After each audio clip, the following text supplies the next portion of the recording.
बिस्मिल्लाहिर्रहमानिर्रहीम। Dear students, हम लोग मैट्रिक मैथमेटिक्स का मॉडल पेपर डिस्कस कर रहे और आपको पता है 50% मार्क्स किसके हैं?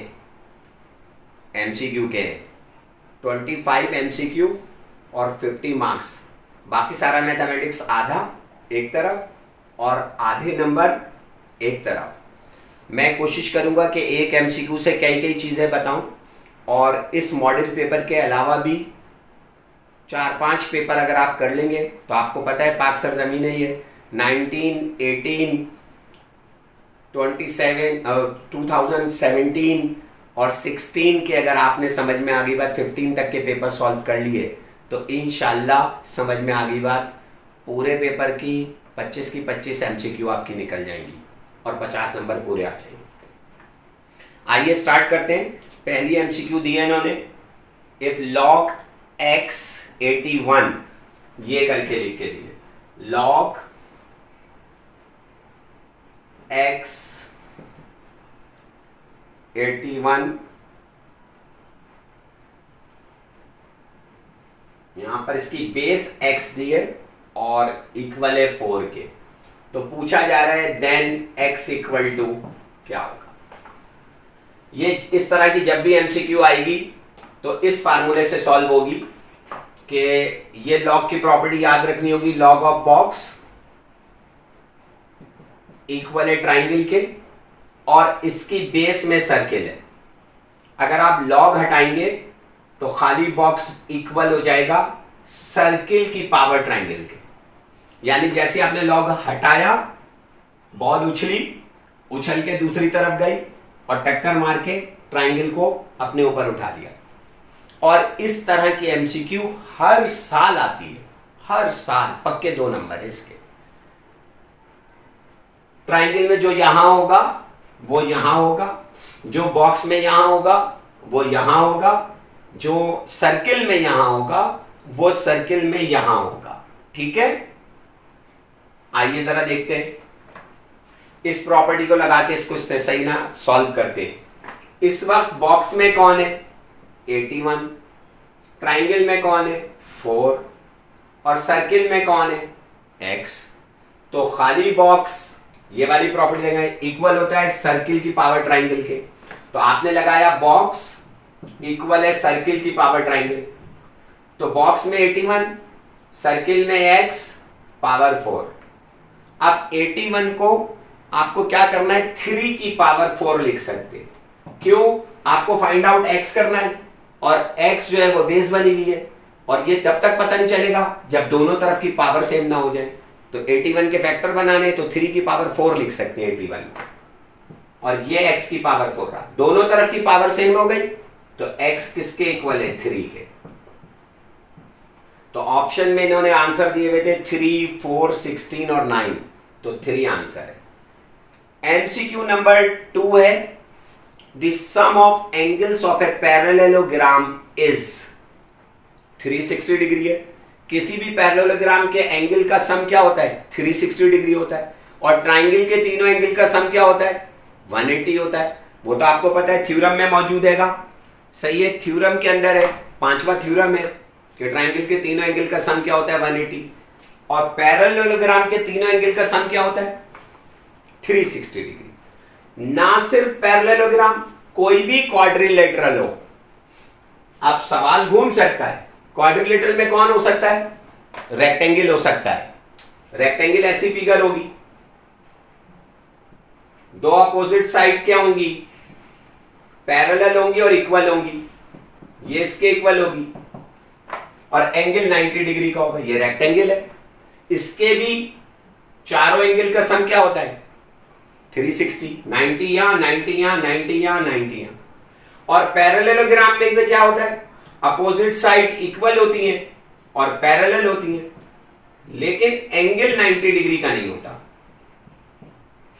ये इसके इक्वल है, ये इसके इक्वल, लेकिन एंगल का, इसको थोड़ा सा धक्का दे दें तो पैरेललोग्राम बन जाता है।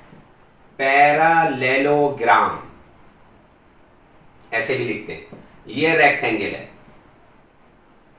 मसला इसका नहीं है, आप स्क्वायर बना दें जिसकी चारों साइड इक्वल होती हैं, इसके भी चारों एंगल का सम क्या होता है? 180 होता है। आप रोम्बस बना दें, इसको धक्का दे दें इसकी तरीके से, उसके भी एंगल का सम क्या होता है? चारों एंगल का सम 180, 360।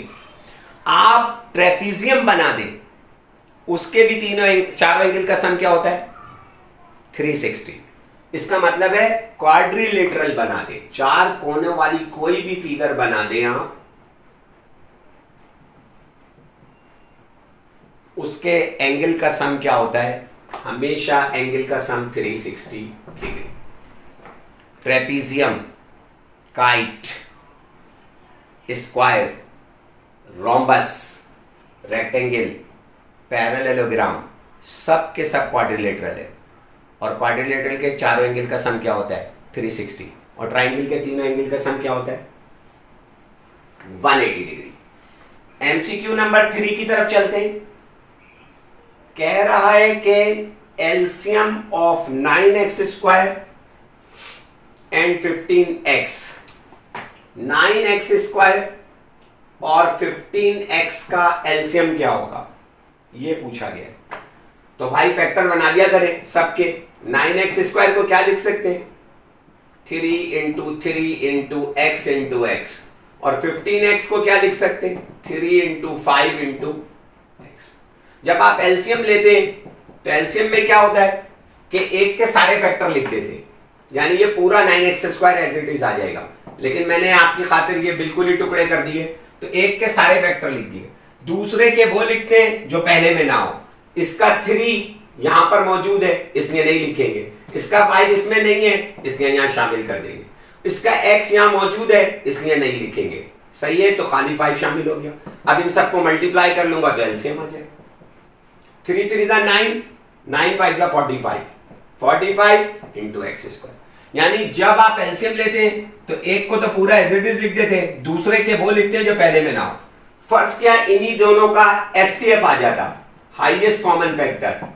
ये दोनों एक्सरसाइज एमसीक्यूज में आएंगी, क्योंकि दोनों से मॉडल पेपर में क्वेश्चन नहीं है और मेरे हिसाब से भी नहीं आएगा। लेकिन एलसीएम और एचसीएफ की एक्सरसाइज से एक एमसीक्यू जरूर आएगी, 2 नंबर पक्के हैं। 2 एक्सरसाइज करके जाइएगा इसकी पूरी पक्की 5.8 है, 5.10 है, जरा होशियारी के साथ। अगर इसका एचसीएफ कहता तो एचसीएफ कहते हैं हाईएस्ट कॉमन फैक्टर को। तो इन दोनों में जो कॉमन आ रहा था, आपने इसके फैक्टर 3 और x लिए, इसमें जो कॉमन आ रहा था वो इसका एचसीएफ है। 3 यहां पर भी है, 3 यहां पर भी है, कॉमन आ गया। x यहां पर भी है, x यहां पर भी है, एक कॉमन आ गया। ये वाला ले ले, इसके साथ ले लिए तो एक x कॉमन आ गया। बाकी अब कोई कॉमन नहीं है उसमें और इसमें, तो इसका एचसीएफ होता है 3x।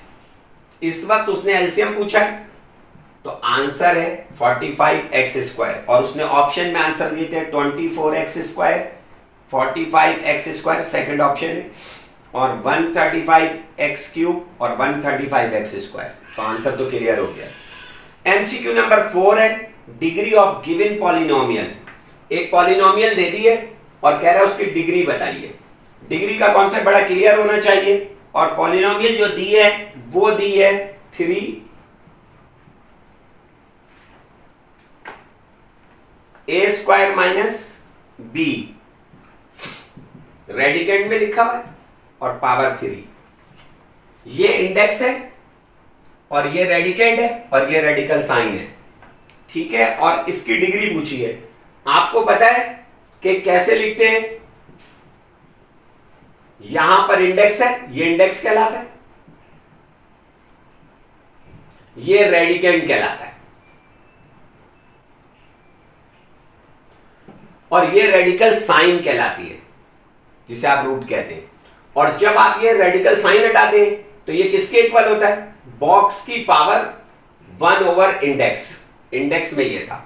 अब मैं जब इसको हटाऊंगा तो रेडिकेंड है a स्क्वायर माइनस b का क्यूब, और इसकी पावर 1 ओवर 3। रेडिकेंड की पावर 1 ओवर इंडेक्स। रेडिकेंड को मैंने बॉक्स से शो करा है, इंडेक्स को ट्राइंगल से। तो मैं कह देता हूं अपनी जबान में कि बॉक्स की पावर 1 ओवर ट्राइंगल। तो ये पूरा बॉक्स है, ये ट्राइंगल है, तो बॉक्स की पावर 1 ओवर ट्राइंगल। अब पावर पे पावर हो तो पावर मल्टीप्लाइड हो जाती है, इसे कहते हैं law of power of A power. तो ये 3 से 3 कैंसिल, तो बचा ए स्क्वायर माइनस बी। ये बहुत अच्छी एमसीक्यू बनाई है, ठीक है। अब किसी भी पॉलिनोमियल में एक टर्म के अंदर जो हाईएस्ट पावर वेरिएबल की होती है वो डिग्री कहलाती है। तो यहां पे सही ना, हाईएस्ट पावर 2 है, यहां क्या है 1 है, तो इसकी डिग्री है 2। ऑप्शन में इन्होंने दिया था 1, 3, 2 और 5, तो आंसर है 2, ठीक है। एमसीक्यू नंबर 5 में कह रहा है solution set of y minus 3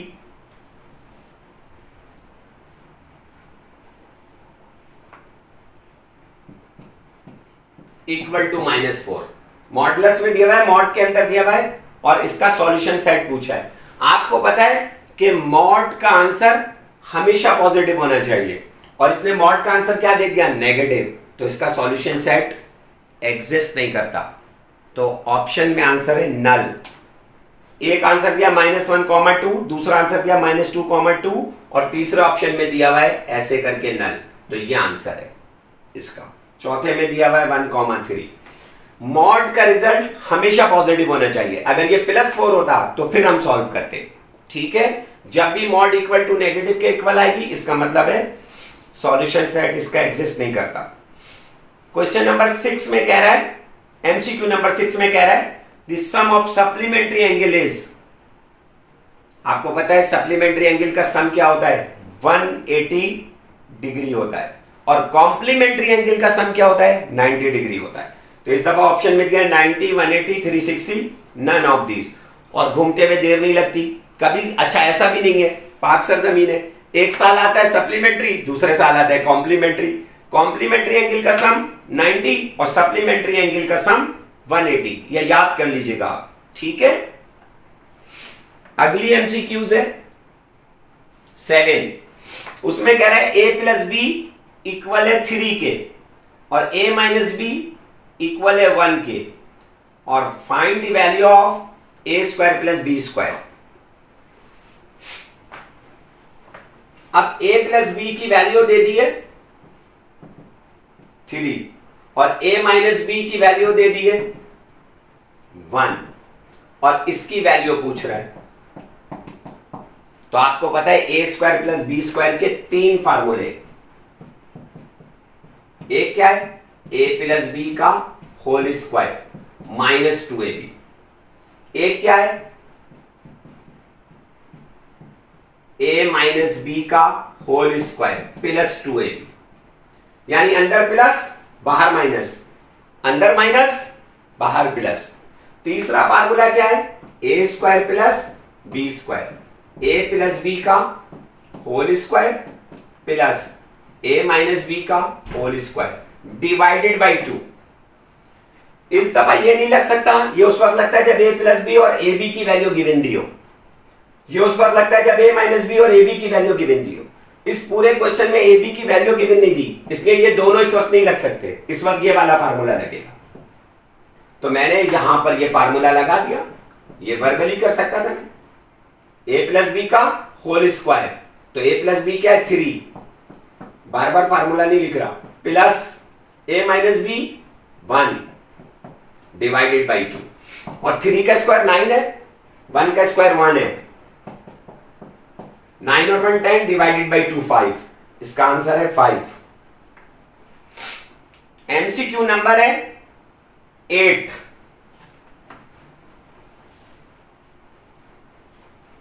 रुक रुक कर देखते जाइएगा। मैथमेटिक्स की है, सॉल्व होकर होगी, थोड़ी सी वीडियो लंबी हो जाएगी, लेकिन अगर आपने इसको देख लिया, सुन लिया, तो इंशाल्लाह पूरे 50 नंबर कवर हो जाएंगे और आप मुझे दुआएं देंगे। एमसीक्यू नंबर है इस वक्त 9, 8 सॉरी, ऐसे दिया था, अभी बताया था मैंने x, और यहां लिखा है y, और कह रहा है y is called of the root. तो आपको पता है कि y इंडेक्स है और x रेडिकेंड है, तो पहला ऑप्शन दिया है रेडिकेंड, दूसरा क्वांटिटी, तीसरा इंडेक्स, और नन ऑफ दीज। तो y जो है इस दफा इंडेक्स है।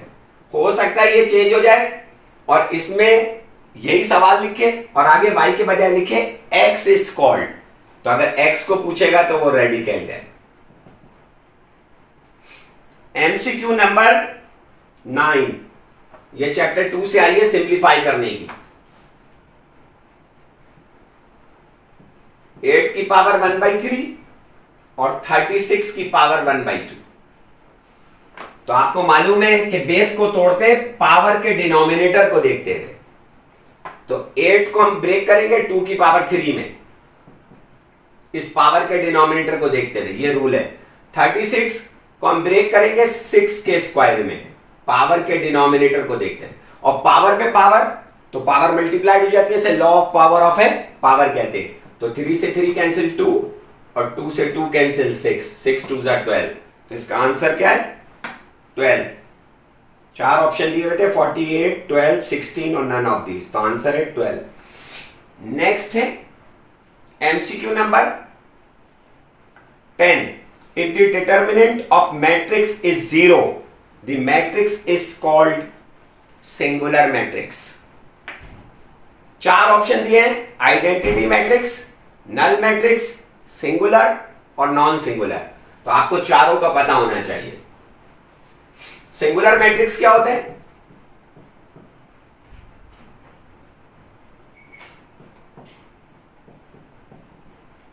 जिसका डिटर्मिनेंट या मॉड क्या होती है? 0। और नॉन सिंगुलर क्या होते हैं? हो सकता है आपके नॉन सिंगुलर पूछ रहे, जिसकी मॉड 0 नहीं होती। और आइडेंटिकल मैट्रिक्स कौन सा है? इसको यूनिट मैट्रिक्स भी कहते हैं। हो सकता है आपके ये आ जाए, इसका नाम है यूनिट मैट्रिक्स। आई से अमूमन शो करते हैं। डायगनली 1 1 होगा, बाकी दूसरे एलिमेंट 0 होंगे। ये 2/2 का है। और अगर ये 3/3 का होता, 3 रॉस 3 कॉलम का, तो 1 0 0 0 1 0 0 0 1, ये सारे आइडेंटिकल मैट्रिक्स। और ये 1 1 यूं भी हो सकता है, बाकी सारे कोफैक्टर 0 होंगे। ये डायगनली 1 1 होना चाहिए। यहां 1 हो, यहां 1 हो, ये 0 ये 0, तब भी चलेगा। ठीक है। एक और एमसीक्यूज आ सकती है इससे, सिंगुलर मैट्रिक्स से। कह देगा गिवन, आती रहती है, आगे की उसमें कम एफर्ट करनी पड़ जाएगी पेपर्स के अंदर हमें। एक मैट्रिक्स दे दिया उसने ऐसे कर 3 5 A और 4, और क्या गिवन दे दिया कि ये मैट्रिक्स A जो है सिंगुलर है। कह रहा है सिंगुलर मैट्रिक्स है, समझिएगा बात को। कहता है फाइंड ए की वैल्यू बताओ। तो आपको पता है सिंगुलर मैट्रिक्स के लिए मॉड ऑफ ए क्या होगी? 0। और ये मॉड कैसे खुलेगा? पहले इसको इससे मल्टीप्लाई, माइनस इसको इससे मल्टीप्लाई। 4 3 12 माइनस 5 है, 5 इधर आकर प्लस का, ए यही रहेगा 12/5। इस तरह किसी वैल्यू को निकलवा सकता है, किसी भी एलिमेंट की। वो जरूरी नहीं कि ए यहां हो सकता है, यहां हो सकता है, यहां हो सकता है। एमसीक्यू नंबर है 11, और x की वैल्यू पूछी गई है।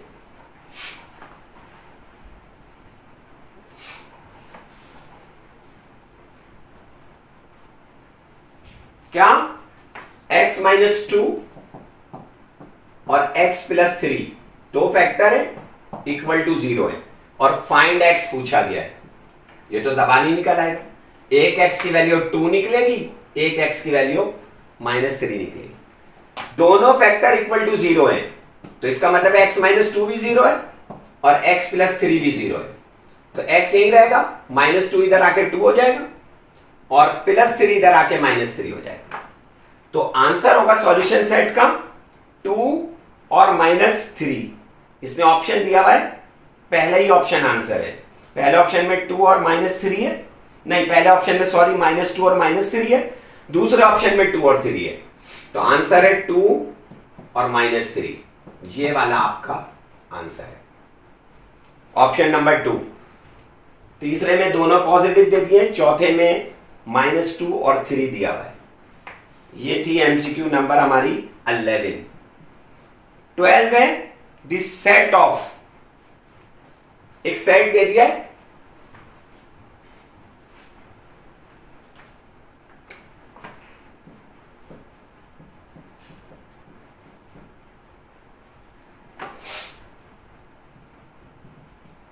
और ऐसे करके लिखा है 1, 3, 5, 7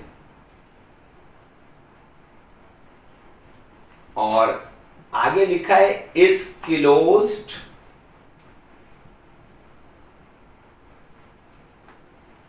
with respect to,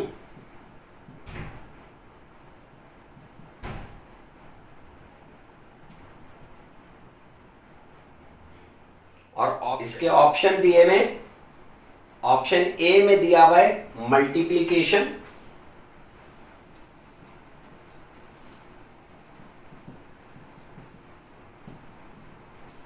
option B में दिया हुआ है एडिशन, सी में सब्ट्रैक्शन और डी में दिया हुआ है डिवीजन।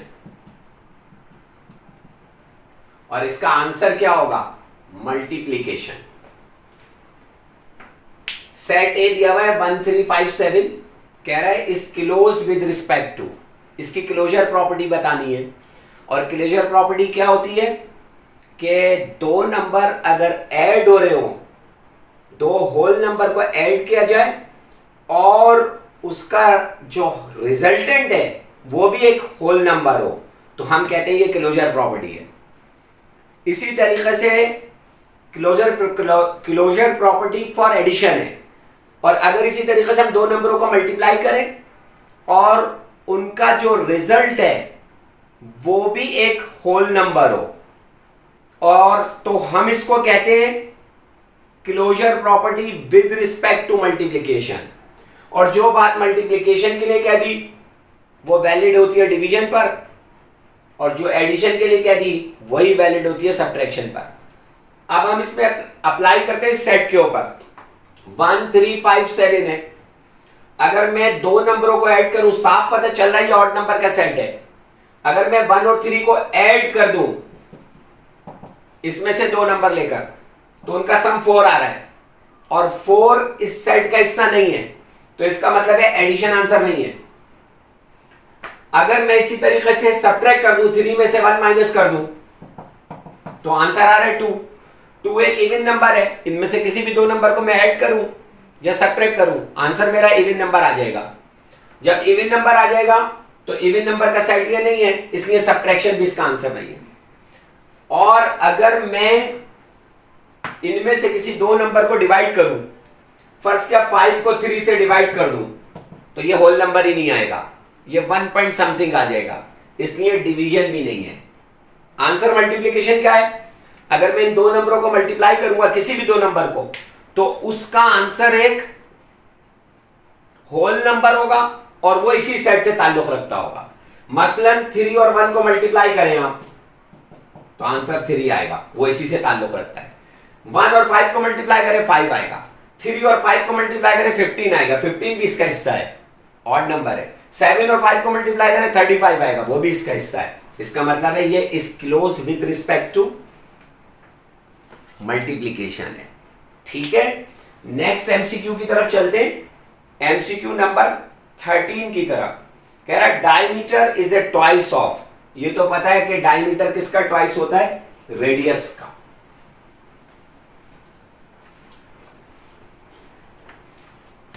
आपको पता है ये सर्किल, अगर इस पर कोई लाइन ऐसे टच करके चली जाए तो इसे टेंजेंट कहते हैं, सिंगल एक्सटर्नल पॉइंट पर। और अगर दो पॉइंटों को सर्किल के या कर्व के टच, तो यहां से यहां तक का पार्ट कहलाता है कॉर्ड। ये सब आ सकते हैं एमसीक्यूज के अंदर। और ऐसी कॉर्ड जो सेंटर ऑफ सर्किल से पास होती है वो कहलाती है डायमीटर। डायमीटर भी एक कॉर्ड है और सेंटर ऑफ सर्किल से पास होती है। और यहां से यहां तक का डिस्टेंस रेडियस, और यहां से यहां तक का डिस्टेंस रेडियस। तो d बराबर किसके? 2r के। इस दफा क्वेश्चन था diameter is a twice of, option A में था रेडियस, ऑप्शन बी में परपेंडिकुलर, ऑप्शन सी में कॉर्ड, ऑप्शन डी में टेंजेंट। तो मैंने कॉर्ड भी बता दिया, टेंजेंट भी बता दिया सब आपको कि कैसे होता है। तो इस तरह आंसर था इस दफा रेडियस। अब मेरे पास एमसीक्यू नंबर 14 है और कह रहा है 1 माइनस साइन स्क्वायर थीटा किसके इक्वल है।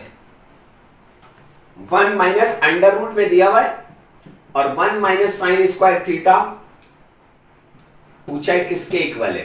तो आंसर है कॉस थीटा। ऑप्शन ए में दिया हुआ है कॉस थीटा, ऑप्शन बी में दिया हुआ है टेंजेंट थीटा, गौर से देखिएगा हर चीज को, सीकेंट थीटा या सेक थीटा, और फिर साइन थीटा। तो आंसर है ए। 3 फार्मूला याद रखने होंगे, अब की दफा ये वाली थोड़ी आएगी। वो क्या है, sine square theta plus cos square theta 1 होता है। इसी तरीके से sec square theta minus tan square theta 1 होता है, और cosec square theta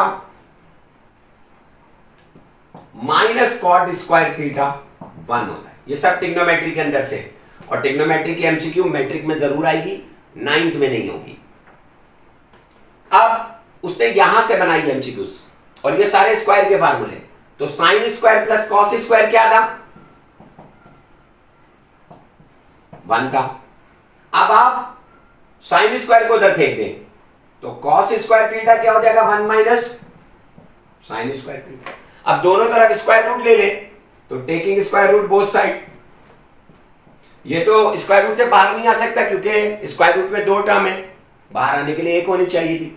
cos square का कॉस बाहर आ जाएगा, तो असल में कॉस थीटा बराबर है 1 माइनस साइन स्क्वायर। खाली टिक विक करने से कोई फायदा नहीं है, क्योंकि अगर यहां पर कॉस स्क्वायर लिख दिए तो आंसर इसका हो जाएगा समझ में आई साइन थीटा, क्योंकि फिर इसका मतलब है फिर आपने किसको उधर फेंका था, कॉस को, कॉस के स्क्वायर को उधर। और यही चीजें इन 2 पर भी अप्लाई हो सकती है। असल होता है ये फार्मूले को ग्रिप करना, इन पर स्टार बनाना, तब आपको एमसीक्यूज आ जाएगी। इसलिए थोड़ी सी ये वीडियो लंबी हो रही है, लेकिन नेक्स्ट वाले में आपको और आसानी होती जाएगी, और इंशाल्लाह फिर आप दुआएं देंगे। जब 2-4 ईयर के पेपर कर लेंगे ना तो सब हो जाएगा। नेक्स्ट है 3 की पावर 0 पूछा है, एमसीक्यू नंबर 15 है 3 की पावर 0, तो आपको पता है इसका आंसर 1 है। किसी चीज की पावर 0 क्या होता है, 1। तो आप ये याद रखा करें, बॉक्स की पावर 0 1, और 1 की पावर बॉक्स 1। अब बॉक्स में कोई भी आके बैठ जाए, आप खुद आके बैठ जाए तब भी 1 है, और 1 की पावर बॉक्स तब भी 1 है। तो ये दोनों रिजल्ट याद रखा करें। एमसीक्यू नंबर 16 है, multiplicative inverse of A minus B बताना है। तो ए माइनस बी का मल्टीप्लीकेटिव इनवर्स आपको बताना है। आपको पता है मल्टीप्लीकेटिव इनवर्स क्या होता है, सही है ना, पलट कर लिख देते। तो ए माइनस बी का मल्टीप्लीकेटिव इनवर्स क्या होगा, इसके नीचे क्या है, 1 है, कुछ ना हो तो 1 है, लिखना जरूरी नहीं होता। तो इसका मल्टीप्लीकेटिव इनवर्स क्या होगा,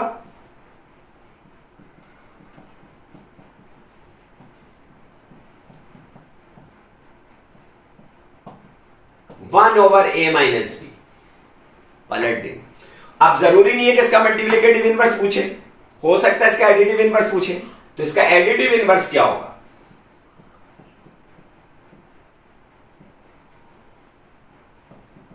एडिटिव इनवर्स में क्या करेंगे, इसके बाहर साइन लगा देंगे माइनस, ये होगा।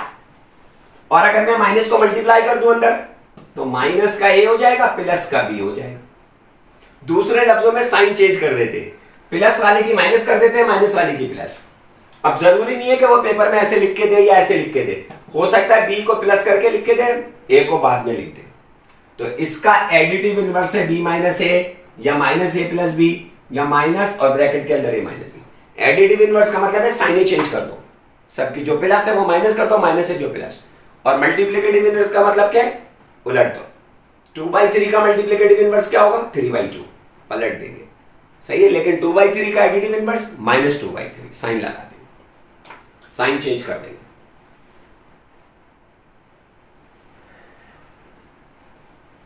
नेक्स्ट है एमसीक्यू नंबर 17। तो tangent theta over sine theta पूछा है, किसके इक्वल है? तो इसको सॉल्व करना पड़ेगा। टेंजेंट बराबर होता है साइन ओवर कॉस के, तो साइन से साइन कट जाएगा, 1 ओवर कॉस, और 1 ओवर कॉस सेक के बराबर होगा। 4 ऑप्शन दिए मैंने जबानी करा है, आपको बताता हूं कैसे। Cos theta. नेक्स्ट वीडियो में आपको आसानी होगी, आप इसको मुस्तकिल मिजाजी से और सुकून से देखिएगा, क्योंकि नेक्स्ट पेपर उससे अगली में आसानी होती चली जाएगी, आपको रिपीट होने शुरू हो जाती है। एक से कई बातें बताने की मैं कोशिश कर रहा हूं, ठीक है। सी और डी, और 50 मार्क्स का मसला है। पूरी मैथमेटिक्स की प्रैक्टिस में कितनी जान मार रहे हैं हम, और 50 नंबर, और यहां पर 2-3 वीडियो देखने के 50 मार्क्स इंशाल्लाह, यकीन देखे मेरा। सी ऑप्शन में कह रहा है कॉट थीटा, ऑप्शन डी में कह रहा है कॉसेक थीटा। तो आपको पता होना चाहिए कि साइन थीटा और कॉसेक एक दूसरे के रेसिप्रोकल है। इक्वल नहीं लिखा है, रेसिप्रोकल, इन दोनों का कनेक्शन है आपस में। और रेसिप्रोकल का मतलब क्या है? कॉसेक बराबर होता है 1 ओवर साइन के। इसी तरह कॉस थीटा और सेक थीटा एक दूसरे के रेसिप्रोकल है, यानी सेक बराबर है 1 ओवर कॉस के, और कॉस बराबर है 1 ओवर साइन के, 1 ओवर सेक के। कॉसेक बराबर है 1 ओवर साइन के, और साइन बराबर है 1 ओवर कॉसेक के। इसी तरीके से टेंजेंट थीटा, ये तीनों बेसिक ट्रिग्नोमेट्रिक फंक्शन हो गए जो कैलकुलेटर में साइन है, और कॉट थीटा एक दूसरे के रेसिप्रोकल है, यानी कॉट बराबर होता है 1 ओवर टेन के, और टेन बराबर होता है 1 ओवर कॉट के। तो कॉट बराबर है 1 ओवर टेंजेंट के। आइए अब जरा सॉल्व। एक और बात, टेंजेंट बराबर होता है sine theta over cos theta के। Sine theta over cos theta के इक्वल होता है टेंजेंट। और इसी तरीके से कॉट बराबर किसके होगा? कॉस ओवर साइन के। उल्टा है ना दोनों। और एमसीक्यूज ऐसे भी आ सकती है कि वो लिख कर दे दे इस तरह कि साइन थीटा, ये ट्रिग्नोमेट्री की एक्सरसाइज है, और cosec theta equal to question mark 1, क्योंकि ये उधर चला गया। इसी तरह कॉस थीटा और सेक थीटा 1, इसी तरीके से tangent theta multiply by cot theta 1, ये उधर जाके ले जाएगा, ठीक है।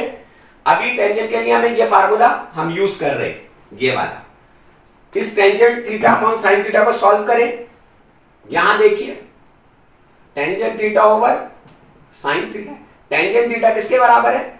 Sine theta over cos theta, divided by ये वाला साइन थीटा, ये रहा, और इसके नीचे क्या है 1, तो न्यूमरेटर से न्यूमरेटर कट गया, तो क्या बचा 1 ओवर कॉस, और 1 ओवर कॉस किसके बराबर होता है? सेक थीटा के। तो ये इसकी लॉजिक मैंने बता दी। असल में आंसर आ रहा था 1 ओवर कॉस, और 1 ओवर कॉस किसके बराबर होता है? कॉस उधर जाएगा, सेक इधर आ जाएगा, तो 1 ओवर कॉस बराबर होता है सेक के। इसमें लड़ना पड़ता है, ये आंसर है। और ऐसी एमसीक्यूज टकराएगी, उसको बचाने के लिए मस्ट है कि आपको पता होना चाहिए कि कौन किसका रेसिप्रोकल है, मस्ट है कि ये पता होना चाहिए कि टेंजेंट किसके बराबर है, कॉट किसके बराबर है। और मैंने पीछे 3 स्क्वायर वाले फार्मूले जो लिखे, sine square plus cos square equal to 1, और sec square minus tan square theta equal to 1, और cosec square minus cot square theta equal to 1, तब जाके आपकी एमसीक्यूज बचेंगे। चैप्टर 15 की शुरू की एक्सरसाइज है। अब आते हैं एमसीक्यू नंबर 18 की तरफ। ये बहुत आती है, परफेक्ट स्क्वायर बनाने को बहुत आता है, हर साल आता है, इतना आता है इस तरह की। ये वाली से मुराद है, ये नहीं कह रहा है x की पावर 4 प्लस 64, 18 है ये एमसीक्यू को परफेक्ट स्क्वायर बनाना है। इसमें क्या ऐड करें, क्या ऐड करें कि ये परफेक्ट स्क्वायर बन जाए? तो आपको पता है परफेक्ट स्क्वायर बनाने का मतलब क्या है? a प्लस बी का होल स्क्वायर बनाना है, या a माइनस बी का होल स्क्वायर बनाना। ए प्लस बी का होल स्क्वायर का A square plus 2ab plus B square, और ये क्या होगा A square minus 2ab plus B square. अब इसने दोनों ये वाली टर्म दे दी है क्योंकि दोनों टर्म ऐसी दी है जिनका स्क्वायर है, और मिडिल टर्म ब्रेक है ना, मिडिल टर्म जो है वो एब्सेंट है, तो वो मालूम कर लेंगे। तो मैंने इसको लिखा एक्स स्क्वायर का स्क्वायर, और इस टर्म को मैंने लिखा 8 का स्क्वायर 16।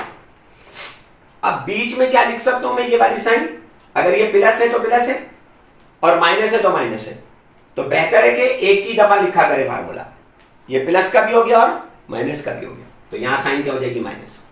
तो इसका मतलब है जो ऐड करने जा रहा हूं वो प्लस माइनस दोनों हो सकते हैं आंसर, खाली प्लस वाला नहीं हो सकता। और फार्मूला क्या कहता है 2ab, तो 2 तो मैंने फार्मूले की वजह से लिखा, a मुझे यहां से पता चल चुका है एक्स स्क्वायर है, और b मुझे यहां से पता चल चुका है 8 है, ये वो टर्म है 2ab वाली।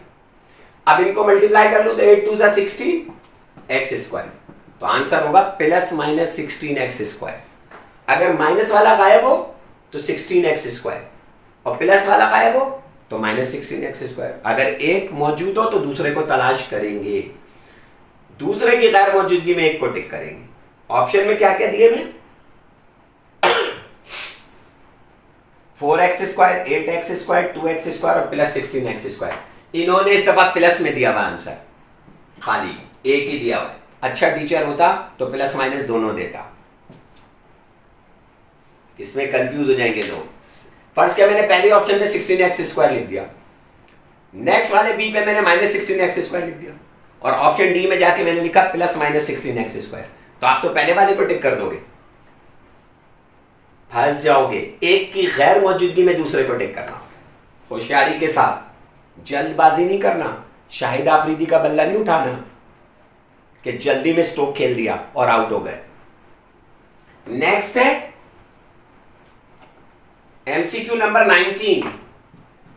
19 में a ओवर अंडर रूट ए। तो आपको पता है a को क्या लिख सकते हैं, 2 दफा अंडर रूट में लिख सकते हैं, पेयर बनेगा वापस ये आ जाएगा, और एक अंडर रूट ए नीचे, ये और ये कैंसिल, तो आंसर है अंडर रूट ए। 19 एमसीक्यूज थी, ऑप्शन नंबर 2 था, नहीं सॉरी ऑप्शन नंबर 3 था आंसर। 20 एमसीक्यू नंबर 20 है द कैरेक्टरिस्टिक्स ऑफ लॉग 0.00234 दिया है, और कह रहे हैं इसकी कैरेक्टरिस्टिक बतानी है। MCQ number 20 characteristic of log, ये पूछा है, शॉर्ट करके मैंने लिख दिया। और कैरेक्टरिस्टिक का कॉन्सेप्ट क्या है कि जब आपका डेसिमल पॉइंट स्टैंडर्ड पोजीशन पर हो तो उस वक्त जो 10 की पावर होती है वो कैरेक्टरिस्टिक ऑफ लॉग कहलाती है।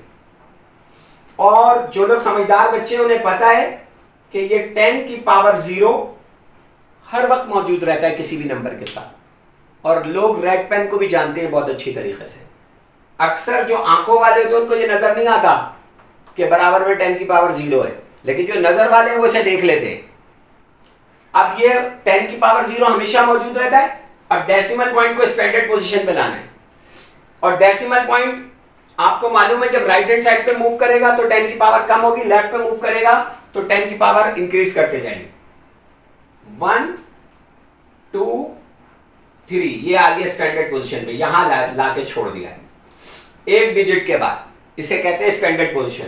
तो 3 दफा डेसिमल पॉइंट राइट पे आया, तो जो भी पावर दी हुई थी उसमें से आप क्या करेंगे, 3 पावर कम कर देंगे। 0 में से 3 माइनस करा तो -3, तो इसकी कैरेक्टरिस्टिक क्या है -3। या तो लिखा होगा -3, और अगर ये नहीं लिखा होगा तो 3 बार, तो ज्यादा बेहतर फॉर्म ये वाली होती है 3 बार लिखना। इन्होंने ऑप्शन में आंसर दिए 2 बार प्लस 3 यानी 3 और 3 बार, तो ये वाला आंसर है। MCQs number 21 the Cartesian product of sets A and B is written as. अब बोल दिया इसमें प्रोडक्ट, इसका मतलब है मल्टीप्लाइड, तो पहला लिखा है ए डॉट बी, दूसरा ऑप्शन है ए क्रॉस बी, यही आंसर है। प्रोडक्ट का मतलब है मल्टीप्लाइड। तीसरे में लिखा है ए डिफरेंस बी, और चौथे में लिखा है बी क्रॉस ए। या तो आंसर ए क्रॉस बी हो सकता है या बी क्रॉस ए, लेकिन पहले ए का जिक्र है क्वेश्चन में, इसलिए ए क्रॉस बी आंसर होगा। अगर कहता Cartesian product of set B and A, तो फिर बी क्रॉस ए होता, और ए क्रॉस बी सेट में not equal to B cross A होता है। ये कम्यूटेटिव प्रॉपर्टी को होल्ड नहीं करता। कहा जा रहा है a triangle having two sides congruent is called scalene triangle, isosceles triangle, acute triangle, obtuse triangle. आपको पता है ऐसी ट्राइंगल जिसकी दो साइडें इक्वल हो वो क्या कहलाती है? वो आइसोसेलेस ट्राइंगल कहलाती है। तो ऑप्शन 22 एमसीक्यूज के चार ऑप्शन दिए हुए थे।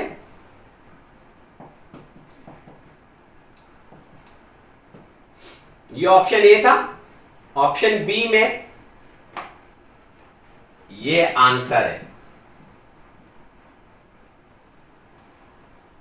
ऑप्शन सी में दिया हुआ है एक्यूट, और ऑप्शन डी में दिया हुआ है ऑब्ट्यूस।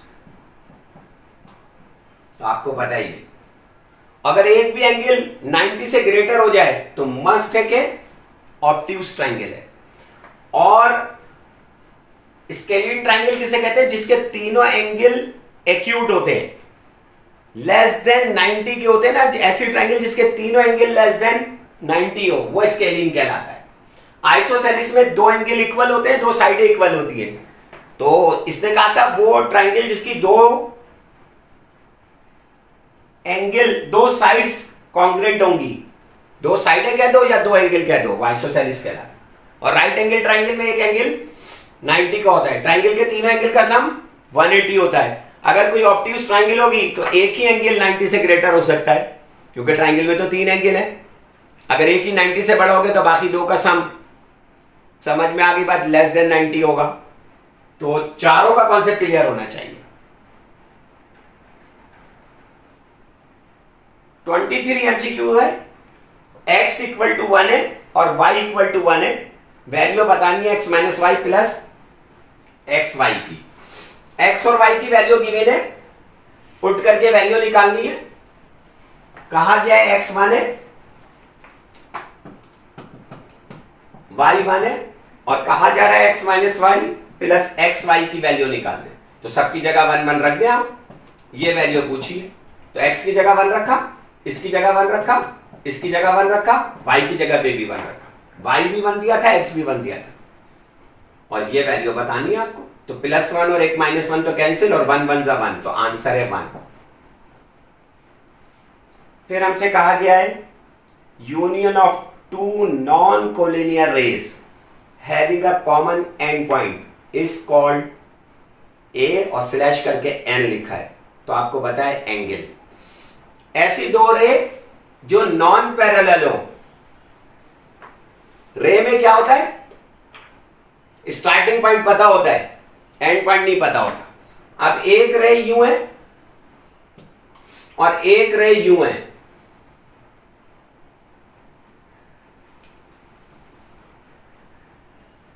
नॉन पैरेलल रेज है, इस तरह कर। तो ये कहीं ना कहीं जाकर, जब नॉन पैरेलल होगी कहीं ना कहीं मिलेंगी जरूर, तो जहां मिलेंगी वहां एंगल बन जाएगा।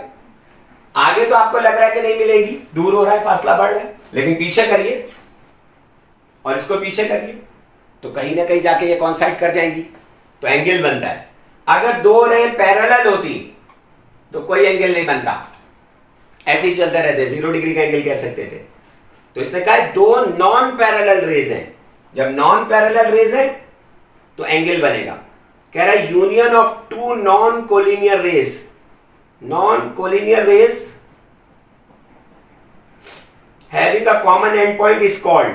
तो आपको पता है ट्राइंगल कह रहा है, एंगल कह रहा है, साइड कह रहा है, परपेंडिकुलर कह रहा है। आ रही है बात समझ में? तो ये क्या है, कहीं ना कहीं एंगल जाकर बनाएंगे। 25 लास्ट एमसीक्यू है। A set with contain n elements इस पावर सेट कंटेन सबसेट। तो आपको पता है पावर सेट का फार्मूला होता है 2 की पावर n। जितने एलिमेंट होते हैं सेट के अंदर, सही है ना, वो 2 की पावर ले लेते हैं। अगर फर्स्ट के एक सेट के मेंबर है, सेट एस के मेंबर है ए बी और सी, तो यहां रख देंगे 3, तो 2 की पावर 3 क्या होगा 8। हो सकता है यहां 4 मेंबर हो तो यहां 4 रख देंगे, तो 2 की पावर 4 क्या होता है 16। हो सकता है कि ये इस वक्त तो आंसर यही है, हो सकता है इस तरह मेंबर आ जाए और कहे कि नंबर ऑफ पावर सेट बताएं कितने, तो इस फार्मूले से कैलकुलेट करके टिक करना पड़ेगा। Thank you. इंशाल्लाह 15 से लेकर 19 तक के पेपर आपको कल तक मिल जाएंगे सॉल्व होकर।